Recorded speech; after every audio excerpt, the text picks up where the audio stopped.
Bonjour à tous, je suis Claire de l'École des mots et aujourd'hui nous allons vous présenter l'atelier de Heather Hartley qui s'intitule Au-delà du globish, comment devenir créatif en anglais. Heather, bienvenue parmi nous. Merci beaucoup. C'est super d'être ici. Je suis très contente. Alors, dans un premier temps, Heather, nous allons parler de vous, puis nous allons explorer votre atelier et ensuite nous aurons le plaisir de vous entendre lire certains de vos textes. Pour commencer, chère Heather, qui êtes-vous? Je suis écrivaine et poétesse américaine et hongroise. Je suis née aux États-Unis, à la Virginie occidentale, et c'est là, dans la ville de Charleston, où j'ai commencé à écrire. Quand j'étais enfant, tout d'abord, c'était plutôt un journal ou des récits. Et puis, c'était au lycée que j'ai commencé à écrire de la poésie et de m'y mettre à la poésie pour une certaine période avant que j'ai commencé à me mettre à la prose. Donc, je suis actuellement en train d'écrire un roman en anglais et de travailler mon troisième recueil de poésie, également en anglais, mais toujours avec un mot ou une phrase en français, parce que ça fait tellement partie de ma vie, le français. Je suis actuellement professeur de creative writing, de l'écriture créative, à la University of Kent de Grande-Bretagne sur le campus ici à Paris avec des étudiants masters. Et ça fait à peu près une vingtaine d'années que j'enseigne principalement dans les universités en France et aux États-Unis. J'aime beaucoup les ateliers d'écriture. Il y a toujours quelque chose de fascinant et de très engageant à découvrir et toujours ensemble. Le groupe, je trouve ça très, très important. J'ai une longue histoire avec le français et très riche. Ça a commencé quand j'avais 19 ans. J'ai trouvé le français grâce à un formidable professeur qui a fait vivre et vivre le français pour moi.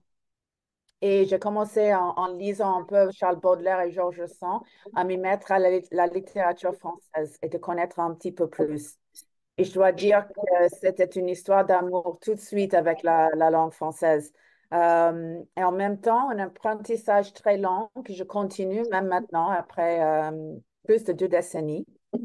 Euh, donc, j'ai commencé aussi à la fac d'étudier aussi à la faculté de travailler, étudier le français. Et surtout, j'avais mis dans mes idées de continuer d'étudier et de faire ma vie en France, de tenter ma chance de vivre en France et devenir écrivaine davantage à l'étranger. Donc, je fais ça maintenant depuis plus de 2 décennies principalement à Paris, mais avec 4 ans à Napoli. Donc, je parle aussi l'italien. Et je disais à Claire, je parlais un peu avant de la musicalité des langues, et c'est une chose vitale pour moi dans les deux langues, italien et français, et les trois langues, et en anglais. Ce sont des musiques différentes pour moi, mais toutes les trois très belles. Donc, Je suis entièrement d'accord avec vous sur la musicalité des langues. Et comme vous l'avez dit quelques instants auparavant, vous êtes professeur de creative writing, donc vous avez l'habitude d'animer des ateliers d'écriture comme vous allez le faire là avec nous. Et on a envie de savoir qu'est-ce qui vous plaît dans ces ateliers d'écriture.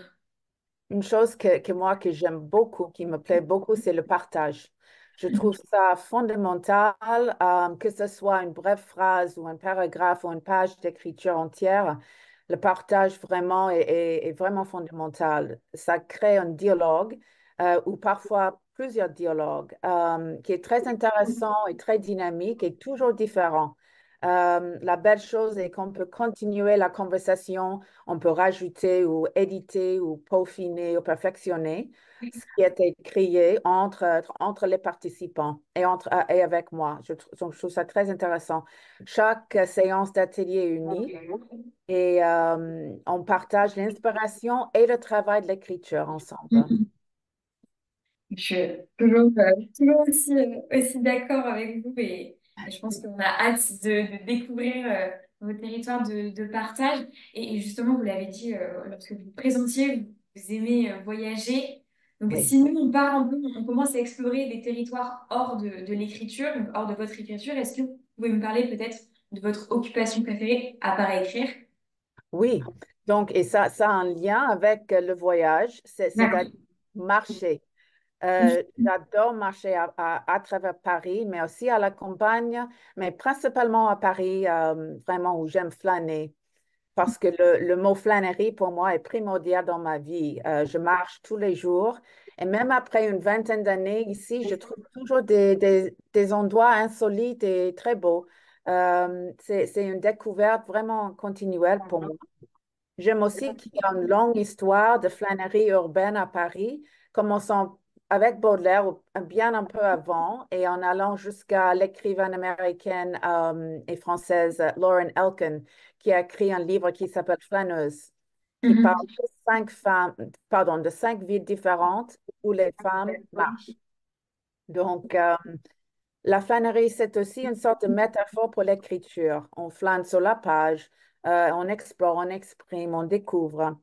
Et il y a une citation que j'aime beaucoup par l'écrivaine, poétesse et essayiste américaine Gretel Ehrlich qui a dit Mhm. Walking is an ambulation of mind. La marche est aussi une ambulation de l'esprit. Donc, je trouve ça super. Et toujours à Paris, je suis en train de marcher. Et puis c'est vrai que marcher, ça permet, je trouve, d'alimenter notre imagination et de nous ouvrir vers d'autres territoires d'écriture et Oui. vers d'autres arts. Et en parlant d'art, est-ce que vous avez un artiste favori, autre tous les grands hommes et les grandes femmes d'écriture dont vous nous avez parlé?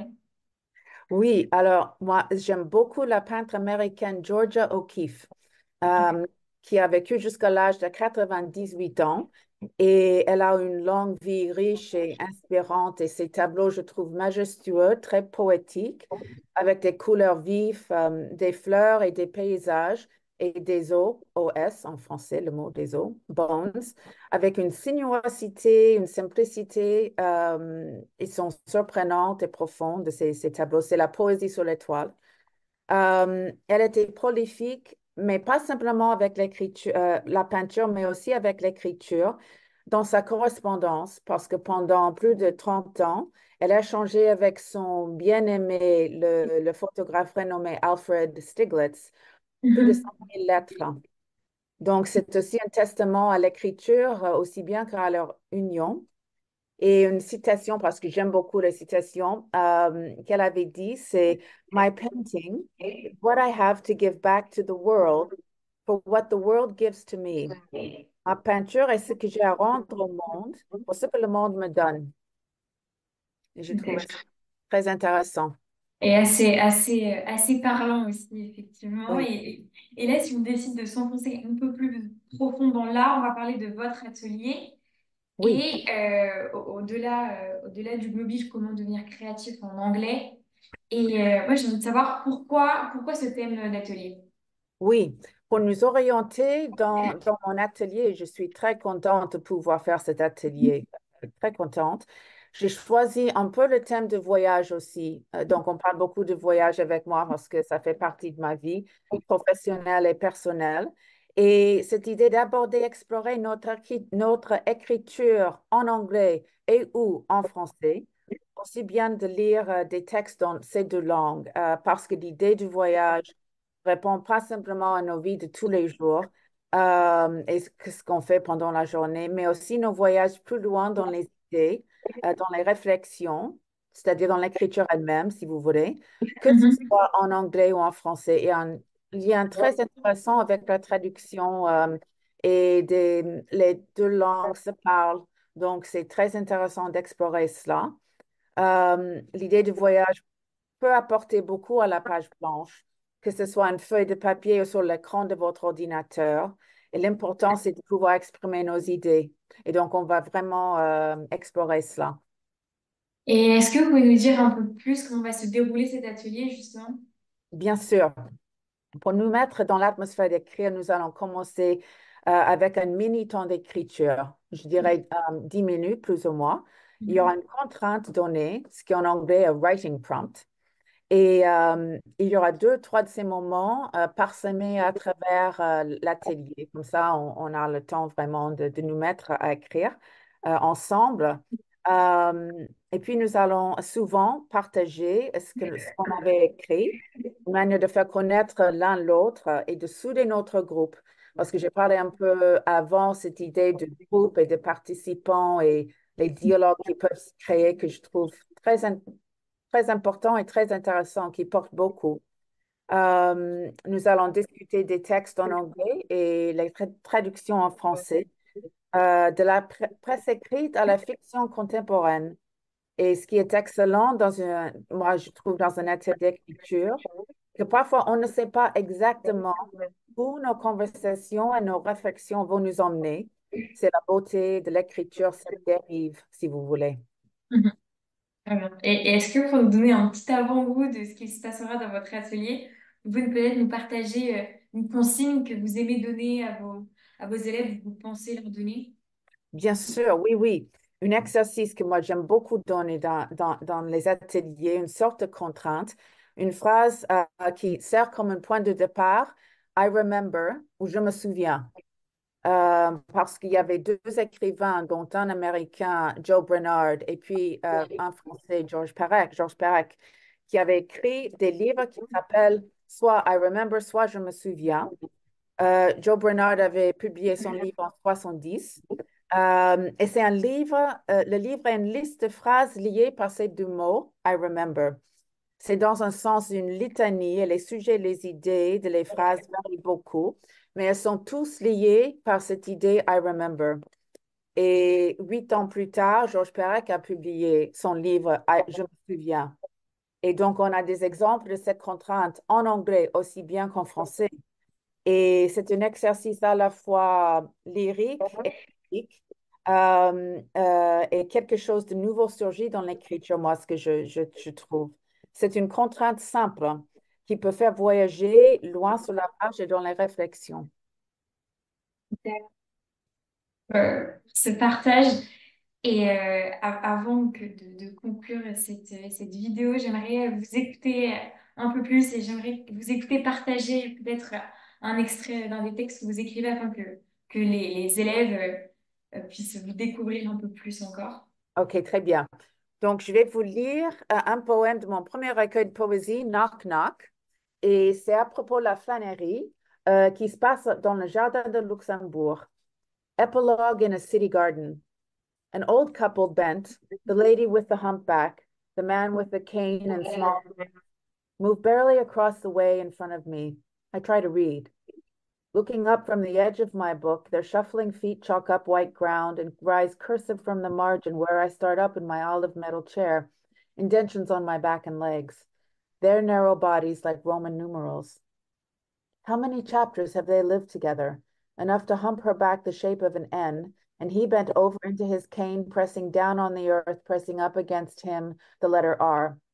Back down again into my book, another paragraph, and the old woman trips against a small white stone, a comma. Then the man steadies her with his crumpled hand, curved and rounded from so many cigarettes and breasts, curved with love and with life. It curves a sea around her frail waist. Flowers fan behind them, a delicate wheel folding out in light colors towards a sky of printed pages. Merci, merci pour ce partage de vos flâneries. On a hâte d'en découvrir plus. On a hâte de flâner avec vous entre les langues. Donc, merci pour ce moment, Heather. Et Merci. bienvenue parmi nous. Merci beaucoup. Thank you very much. Je suis très contente. Merci. Thank you.